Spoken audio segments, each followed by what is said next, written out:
Right. Okay, so this one here comes from my senior software developer, Zoltan. Is there any friction due to the open salary model? People in cheaper places have much better living standards than people in expensive places. Has Buffer not been able to hire someone because it couldn't go beyond their brackets? It's a great one. So the question is, has the open salaries caused any friction amongst the team? People in cheaper places might have, what was that? Better living standards? Okay, better living standards, and yeah, I guess there is a disparity there.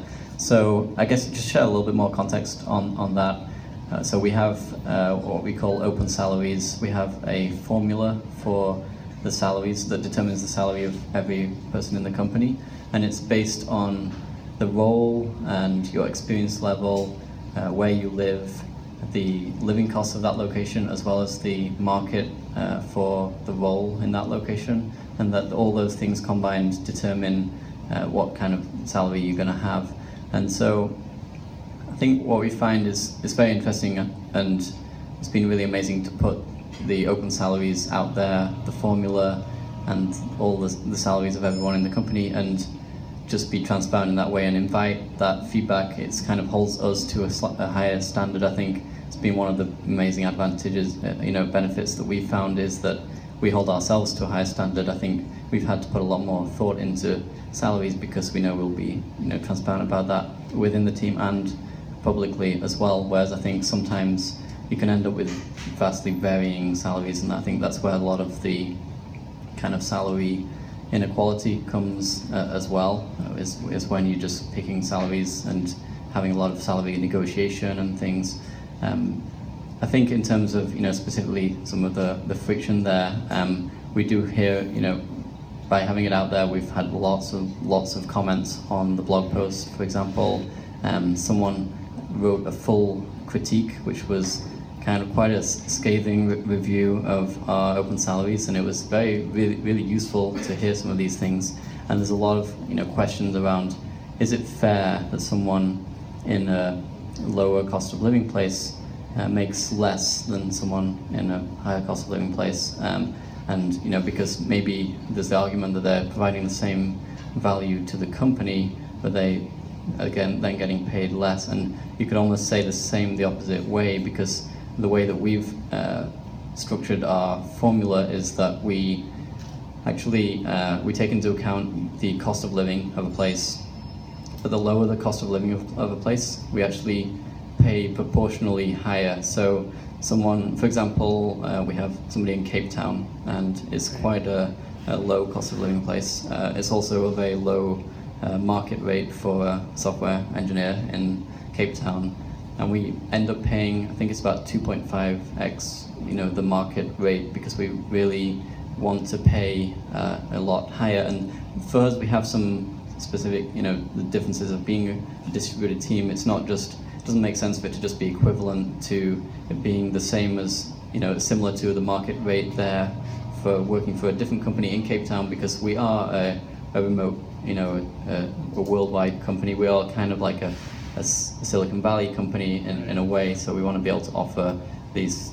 It's like by joining Buffer, you can have work with hopefully with a team that's like hopefully we're kind of like a world-class team that you can be part of. So you get this salary that's kind of 2.5x the market in Cape Town, but then someone in San Francisco or New York, where the salaries are super high, we try and pay above market there, but just a bit above market, not necessarily like 2.5x. So, and the interesting thing is that creates this situation where the salary for being in Cape Town is significantly lower than the salary that you would make in San Francisco, but proportionally it's much higher.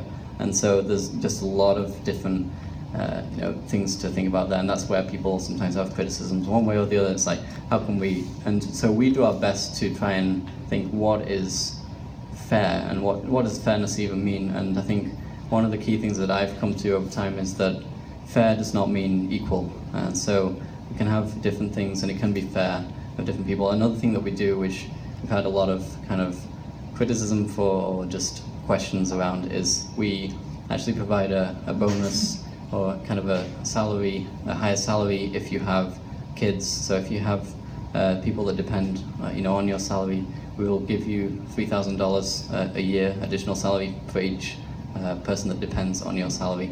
And that's been another thing where people say, why, what if I can't have kids, or what if I just choose not to, or just happen to be a different point in my life? Like, I'm still providing, what's the difference in providing value to the company? So right. There has been a lot of these questions. I think within the team, it's not been very contentious. It's one of these things where when we come up with the formula, which we had a new formula recently, which a lot of these different things that I'm mentioning are included in the formula, and we try and get a lot of advice during that process. So myself and Leo worked quite a lot on that formula, and Leo's taking it further now and doing further iterations on it with some other people in the team. And it's something where we're just constantly trying to get a lot of input from the team. And so what we arrived at is something that the whole team is very happy with. But then when we put it out there, there's definitely a lot of flaws in it still, but it's something that everyone's happy with. So we don't really see much issues there. I think one of the advantages we have is that we've been doing this for a little while. We've had open salaries for about 3 years now, and so for a long time we've been in a position where everyone that joins the company is very aware that we do this. And like Leo mentioned, people feel like they know more about Buffer than they maybe do about the company they're currently working for. Like, one of the ways that comes across is they can see all the salaries of everyone in Buffer, and literally the names and the salaries. And we also have a salary calculator. You can go to buffer.com/salary and pick where you live and the role, and we'll tell you how much you make if you're part of Buffer. So you can kind of find out so much about that by the time you come to applying, it's not going to be, right. People are aware of that. There's not too much negotiation and things. And sorry, just to add on to that, so where you live, is that like where you're a citizen of, where you currently reside? How does that flip-flop between someone that lives, maybe 6 months in Thailand and then 6 months in the Valley? That's a really good question. So the question is, where you live, what is that? Is that like where you're a citizen of? Is that where you reside? Is that, what if you're moving around a lot? And it's one of the key flaws with the formula right now. And there are several people in the team that are nomadic, that are just traveling all the time, and it doesn't really work in those cases. And there's some really interesting situations there where there's kind of, I imagine, like, what if you choose to go and live somewhere, you choose to go and live in Vietnam, but you were living in San Francisco. Like, in some ways, there's people that choose to be freelancers, and their salary wouldn't change. They can do their freelance work from anywhere in the world. So right.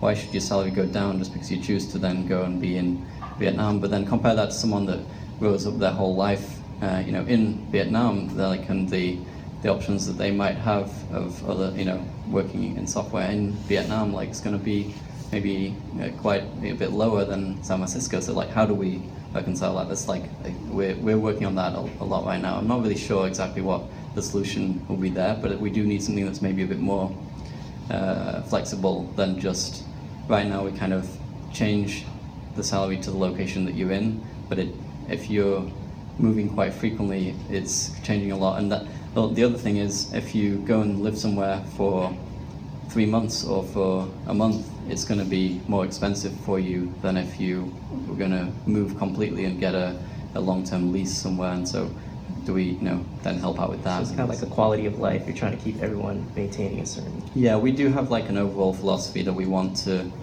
enable people to have a good life, a good quality of life. And we want to, as a company, we feel like we're lucky to be in this position where we have this great opportunity to to serve customers and to also have this really wider impact on, like, how do you define work today and in the future, like what's changing there. And so we do want, as individuals working together, to be able to focus on that, like, greater opportunity that we have, rather than thinking too much about really just getting by and things. Nice.